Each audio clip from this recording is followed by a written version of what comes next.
How did you really get started in the industry working as a recording engineer? Yeah, so 30 years ago, very long time ago now, I was still at school doing my GCSEs, and one afternoon I was wandering down Monmouth High Street and I bumped into a friend of mine, Darren Gaylor, who I used to go to gigs with and was also a fellow musician, and we'd played together.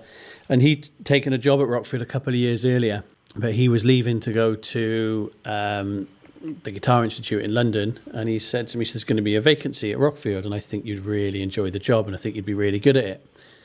So I hadn't really thought about that. My plan was to finish my exams, go to sixth form and then go on to uni.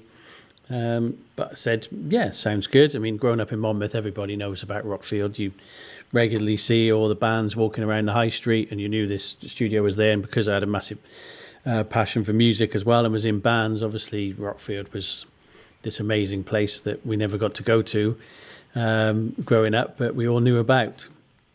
So he said, all right, I'll sort it out then. So he got me an interview for the Friday afternoon, and I finished my last GCSE on the Friday. And then my dad picked me up and took me over to Rockfield. My dad knew the guys over there because he had the local taxi firm in Monmouth. So he used to drive the likes of Robert Plant around in his taxi. So they knew my dad, and my mum worked for a kind of boutique clothing store in town, which was kind of linked to the studios as well. So they all knew my family, they all knew my mum. So I went for this interview, and I can still remember the first time we drove up the drive. I'd had this image in my head of this big kind of estate house or something, looking really posh, and so first thing that struck me was it wasn't like I had in my head at all. It was just this farm, kind of these old barns and all that kind of thing. So I can still remember driving up with my dad, and we drove into the courtyard, and Anne came and met us, and then she said, oh, Kingsley's in the office, so in you go. So in I went. Can remember the first thing, covered in dog hair, covered in dust, which it is has been every day for the last 30 years. And hasn't changed now. Yeah, wouldn't have it any other way. And there's Kingsley sat in his chair. He had this racing green V-neck jumper on, which I still think he has now because he doesn't often change his clothes. And it was covered in holes and porridge. So I remember this thinking, right, okay, this is this kind of weird looking office with this guy, Kingsley.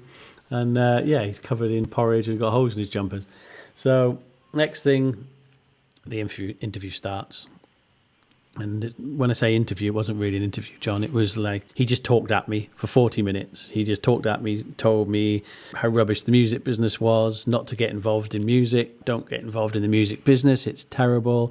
There's no money in it. Been doing this for over 30 years now. He had a special dislike of American producers.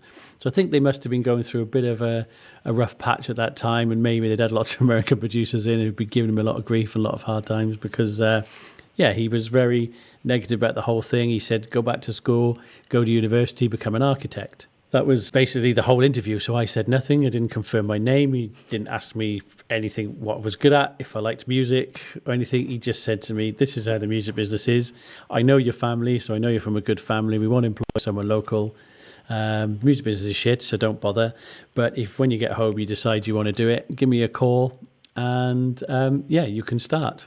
And that was, I think, so by the time I got back in the car with my dad, and my dad said, how did that go? And I just said, I have no idea. And my dad just went, yep, that sounds about right. He says, what are you going to do? And I just said, well, I would do it. By the time I'd got home, I decided I was going to give it a go. I mean, my life had just taken this kind of quick turn. I mean, I still had all my info about my exams in my head, and all of a sudden I'm agreeing to this job. Yes, so I got up Saturday morning, did my paper round. That was the last time I did that. And then Sunday got up and I had a Sunday job at a place called Homestar DIY. So I finished there. And then Monday morning, my dad took me down, and that was it. My first day at Rockfield Studios on the Monday morning. Literally finished exams Friday, started on the Monday.